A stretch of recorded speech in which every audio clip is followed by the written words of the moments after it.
The San Francisco 49ers and Green Bay Packers meet for the second time this season this weekend, but this time around it'll be for a ticket to the NFC title game. Matt, I have a simple question for you. Is this the worst possible matchup scenario-wise for the Green Bay Packers? I honestly think it is, and I think everybody who's been paying attention this season will agree with that, just because if you watch how the 49ers finish the season and look at what they do well, it's built for a game in the cold. It's built for a game at Lambeau.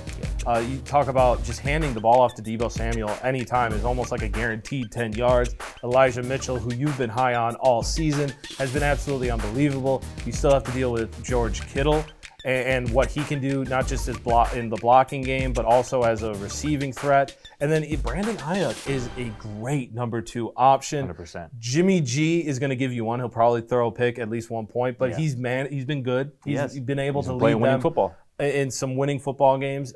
And so this absolutely is the worst matchup because they play the 49ers, along with Shanahan as a head coach, are built to win a game in a cold weather scenario, and they play to the strengths that are the Packers' weaknesses.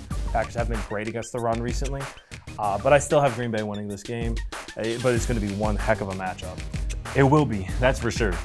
If you're a Packer fan, you have to be feeling a little bit uneasy, knowing San Francisco 49ers, Kyle Shanahan and that crew are coming into Lambeau. But I agree, this has got to be the worst case scenario matchup wise. And, you highlighted a lot of the reasons why, but, most notably, I'll start on the defensive side for the 49ers. Their ability to get pressure without blitzing with their front four is going to be a major key to this game, because we all know if you can get to Aaron Rodgers, particularly without blitzing, you could have some success. And Rodgers isn't going to really turn the ball over.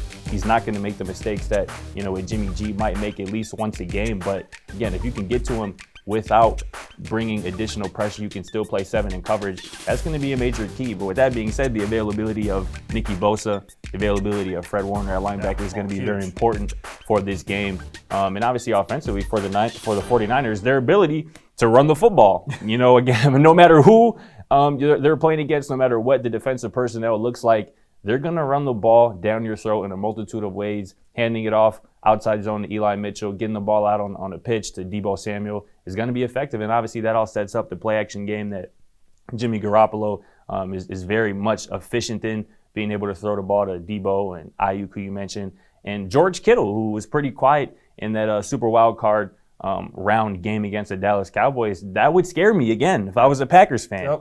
George Kittle, and this is another thing too, the 49ers, they obviously were able to, squeak by the Dallas Cowboys. The 49ers didn't play their best game. No. They did not bring their A game at all. And if they do this weekend at Lambeau, it could spell trouble for the Packers. But, all that being said, I agree with you. I like the Packers, with a little bit of rest at home with the, conditions on their side to take care of business. But this is going to be a great game, one that I expect to really come down to the wire and have the 49ers. I think they're going to have a chance at the end to win it. We'll see if they do. Absolutely. I mean, the last time I said this was when Cincinnati was facing Kansas City. I said Cincinnati has a puncher's chance, and it's one heck of a punch. We all know how that ended up. Right. San Francisco, once again, has that chance. It's going to be interesting to see how Matt LaFleur and Aaron Rodgers counter what the 49ers are going to do. 100%. Well, we can't wait to watch that one unfold, but that's going to do it for us here. For Scott Procter, Matt Morris, we'll catch you next time.